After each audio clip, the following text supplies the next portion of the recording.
US के बाद अगर सबसे सस्ता आईफोन कहीं पर मिलता है तो वो है Japan. Hey guys, welcome back to my channel tried by Sagar. आज बहुत दिनों बाद मुलाकात हो रही है मेरी आप लोगों से। एक बीच थोड़ा सा गायब हो गया था, लगभग 30-45 दिन में थोड़ा सा गायब हो गया था, किसी काम में बहुत ज़्यादा बिजी हो गया था। बट कोई बात नहीं, आपके लिए एक ऐसी बढ़िया सी वीडियो लेकर आया हूं जिसको देखकर आपका दिल बहुत खुश होने वाला है। अच्छा, इन पिछले दिनों में मैंने एक चीज़ नोटिस की है, काफ़ी लोग बातें कर रहे हैं कि आईफोन 12 की जो प्राइसिंग इंडिया में बहुत ज़्यादा हाई है, इससे अच्छा हम लोग दुबई जाएंगे, वहाँ जाकर नया फ़ोन लेकर आएंगे। भाई ये बात तो सुन लो। तो ऐसा है, आईफोन 12 दुबई में सस्ता है वो हमको पता है, लेकिन इंडिया में वो क्यों महंगा है क्या हमको ये पता है? हमको नहीं पता है। तो आज हम लोग इसी टॉपिक के ऊपर बात करने वाले हैं। आइए स्टार्ट करते हैं मेरा वीडियो। मेरा नाम है सागर अंतिल और आप देख रहे हैं ट्राइड बाय सागर।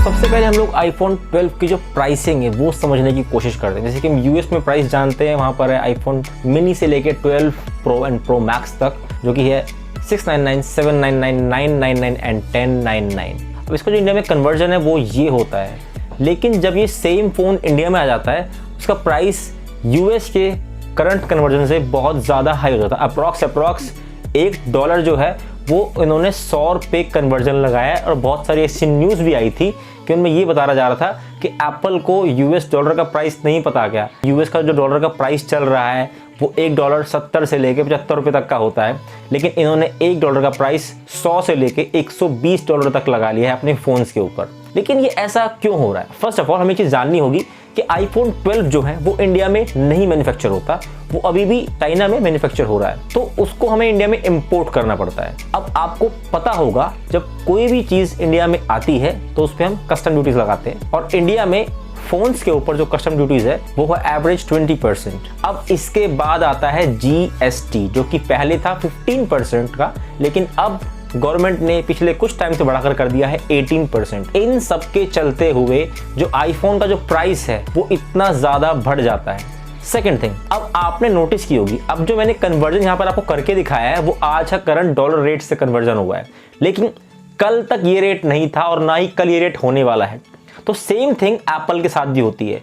जब वो कोई सामान भेजता है इंडिया के अंदर, तो वो जिस रेट में भेजता है, अगर डॉलर का रेट उससे नीचे चला जाता है तो उनको नुकसान हो जाता है कि हमने फ़ोन इतने का खरीदा था और अभी इतने का बिक रहा है।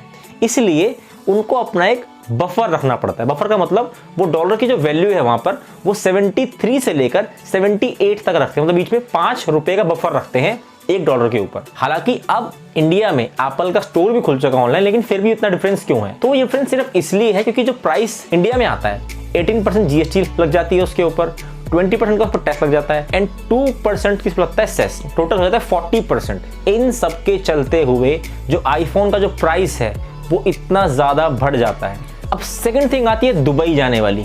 अब लोग बोल रहे हैं दुबई जाएंगे सस्ता हो जाएगा, ये हो जाएगा। हाँ, बिल्कुल सही बात है, आप वहाँ पर जाके ले सकते हैं, लेकिन आप प्रैक्टिकली सोच रहे हैं, ठीक है अभी जो लोग कोरोना चल रहा है, कोविड है, तो लॉकडाउन हर जगह है, कहीं पे रेस्ट्रिक्शंस है हर जगह पर, हम लोग कहीं जा नहीं सकते। लेकिन अगर हम कहीं जा भी सकते, फॉर एग्जांपल हम दुबई जा पाते, तो एवरेज जो फ्लाइट होती है वो 12,000 से लेके 15,000 होती है अप डाउन, ठीक है, जाना भी और आना भी।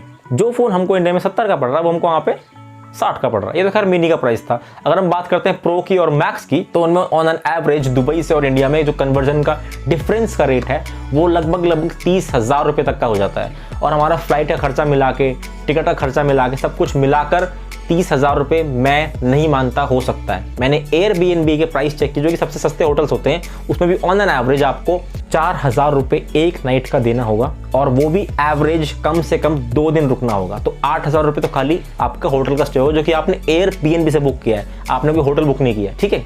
सेकेंड थिंग, वहाँ पर आपका वीज़ा भी लगेगा। थर्ड थिंग, आप अगर दुबई गए हैं, आप होटल में रहेंगे 2 दिन, कुछ खाएंगे पिएंगे भी, आपने मैकडो या केएफसी में भी काम चला लिया, लेकिन क्या आप सिर्फ दुबई फ़ोन खरीदने के पर्पस से जाएंगे? यार जब जा ही रहा हूँ तो साथ में कुछ और भी खरीद लाता हूँ, इंडियंस तो हम है ही। तो आपको वो इन शॉर्ट बहुत ज़्यादा डिफरेंस नहीं नज़र आएगा, हद से 2,000 5,000 फिर कभी कभी एक्सपेंसिव भी हो जाएगा, क्योंकि आप वहाँ से सिर्फ आईफोन खरीद के नहीं लेकर आ रहे हैं, वहाँ से अब आप और भी सामान खरीद कर लेकर आने वाले, ठीक है ना। दुबई के बारे में लोगों को पता है, लेकिन मैं नहीं मानता दुबई में सबसे सस्ता आईफोन मिल रहा है। यूएस के बाद अगर सबसे सस्ता आईफोन कहीं पर मिलता है तो वो है जापान। अब लोग सोच रहे होंगे यार इससे तो हम दुबई जा रहे हैं, तो जापान चले जाएंगे, बात तो बराबर ही है। भैया जापान की फ्लाइट महंगी है, थोड़ा सा डिफरेंस आ जाएगा, ठीक है ना। तो फायदा नहीं है वहाँ जाने का। फायदा अब ना दुबई जाने का है ना जापान जाने का है, फायदा इस चीज़ में है इंडिया में हमारा कोई एक ऐसा फ्रेंड जो हमेशा बाहर जाता रहता है, फिर जो उस कंट्री में रहता है, स्पेशली दुबई के अंदर, ठीक है, जापान में इतने लोग नहीं जा पाते, तो उनसे अगर वो अभी आ रहे हैं या आने वाले हैं तो उनसे आप अपना फ़ोन मंगवा सकते हैं वहाँ से। वो सबसे बेस्ट एंड सबसे सूटेबल रहेगा। आप किसी टूर पर जा ही रहे हैं तो लगे हाथ लेते आइए।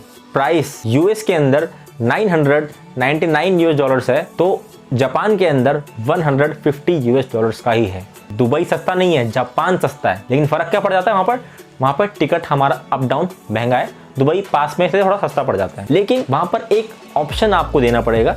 फर्स्ट थिंग, वहाँ से आपको लाना पड़ेगा phone open line. Open line का मतलब क्या होता है कि वो फ़ोन सिर्फ और सिर्फ दुबई कंट्रीज़ के लिए, फिर गल्फ कंट्रीज़ के लिए लॉक ना हो। जैसे कि आपने देखा होगा जो जियो के जो पुराने वाले सिम कार्ड थे, जैसे कि जियो जब नया नया आया था उस टाइम पर जियो किसी इंटरनेशनल फ़ोन के अंदर चलता ही नहीं था। वो फ़ोन मेड इन इंडिया होना चाहिए, उसकी जो फ्रीक्वेंसी है वो इंडिया वाली होनी चाहिए, तो इसमें जियो चल पाएगा। सेम ऐसा क्या होता है, उन कंट्रीज़ का फ़ोन इंडिया में नहीं चल पाएगा, मतलब कि इंडिया का जो सिम कार्ड है उसमें चलेगा नहीं, सब कुछ चलेगा, लेकिन वो वाला पार्ट नहीं चलेगा।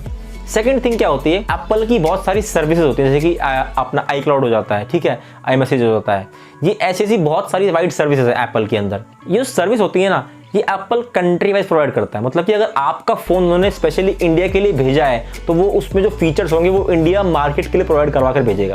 अगर आपका फ़ोन दुबई से आने वाला है तो उसमें बहुत सारे फीचर्स ऐसे होंगे जो कि उसमें चलने वाले नहीं इंडिया, वो साफ बोलेगा आपका जो कंट्री का रीजन है वो अभी इंडिया का डला हुआ है और ये फ़ोन जो है वो दुबई का है, इसलिए आपका ये वाला ऐप अभी यहाँ पर नहीं चलने वाला है, तो आपको ध्यान रखना है। लेकिन ऐसा बहुत रेयर केस में होता है, बेसिक जो फीचर है कॉलिंग होगा, कैमरा वगैरह हो गया, बहुत सारे जो कॉमन ऐप होते हैं वो उसमें चल जाते हैं, ऐसी कोई खास दिक्कत नहीं आती। एंड अपना एक फ्रेंड ढूंढिए जो जापान में रहता है या फिर दुबई में रहता है। प्रायोरिटी हमेशा जापान की रखिए, दुबई की मत रखिए, तो अच्छा ही रहेगा। आप लोग इंडिया से खरीद ले यार, HDFC में इतना अच्छा कैशबैक मिल जाता है, क्रेडिट कार्ड्स वगैरह में इतना अच्छा कैशबैक मिल जाता है आपको, तो प्राइस इतना डिफरेंस नहीं है। 5-10 हज़ार रुपये के लिए आप अच्छा फ़ोन ले रहे हैं, iPhone 11 ले लो, सेम प्राइस है इंडिया में और यूएस में, कितना डिफरेंस है, 4-5 हज़ार रुपये। वो डिफरेंस भी क्यों है, क्योंकि इंडिया की जो GST है हमारे यहाँ 18% है। अब iPhone 11 मेड इन इंडिया है, इसलिए वो यहाँ पे सस्ता मिल जाता है। अब इंडिया के अंदर state tax all over India same रहता है, यूएस के अंदर ऐसा नहीं है। जो हमको प्राइस दिखाए जाते हैं ना वो हमेशा वहाँ के लोएस्ट स्टेट के, जो कि है फ्लोरिडा, ठीक है, उसमें हमको वहाँ मिलता है 8% का टैक्स। ओके, टैक्स से मुझे याद आया, जापान के अंदर भी टैक्स लेना पड़ता है। जैसे हमारा GST होता है ऐसे वहाँ पे होता है जापान कम्युनिस्ट टैक्स कुछ करके होता है, मैं यहाँ पे लिंक में डाल दूँगा, वो भी आप देख लेना, ठीक है। लेकिन उसका एक फ़ायदा होता है, वो फॉरेनर्स को भी रिटर्न कर देते हैं। एप्पल की अगर साइट पे जाओगे जापान पे, वहाँ पर लिखा होता है प्राइस इतना है एक्सक्लूडिंग टैक्स, मतलब कि ये टैक्स नहीं है। तो आपको कुछ के अंदर क्या होता है, आपको टैक्स वो लोग वहीं पे पे करवा लेते हैं, लेकिन वो आपको वापस जाकर मिल जाता है। जैसे कि हम बोलते हैं टैक्स रिफंडिंग सेंटर्स के अंदर, जो कि आपको एयरपोर्ट मिल जाते हैं। वहाँ पर आपको कुछ नहीं करना, जो आपको अपना पासपोर्ट दिखाना है और आपके अकाउंट में उतने पैसे वापस, जो उनका 10% का जो टैक्स है, JPT जो है उनका, वो आपको वापस मिलने वाला है, ठीक है। अब एक्सक्लूडिंग लिखा मतलब वो लोग वहाँ पे आपसे ले ही नहीं रहे हैं, क्योंकि जापान टैक्स नहीं लगाता अपने लोगों के ऊपर। सो फ्रेंड्स, आई होप आपको मेरा ये वाला जो इन्फॉर्मेशन वाला वीडियो था आपको अच्छा लगा होगा।